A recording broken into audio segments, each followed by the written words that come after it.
কেমন করে ঘুমাও তুমি, কেমন করে ঘুমাও তুমি, ফজর করে কাজা।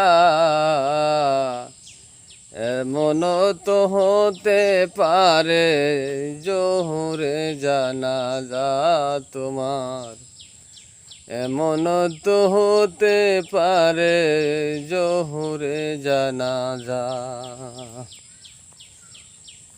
মুসলিম হয় না জন্ম নিলে মুসলমানের ঘরে,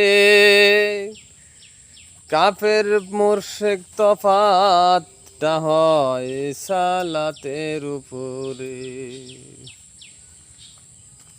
মুসলিম হয় না জন্ম নিলে মুসলমানের ঘরে, কাফের মুরশিক তফাত হয় নামাজের উপরে।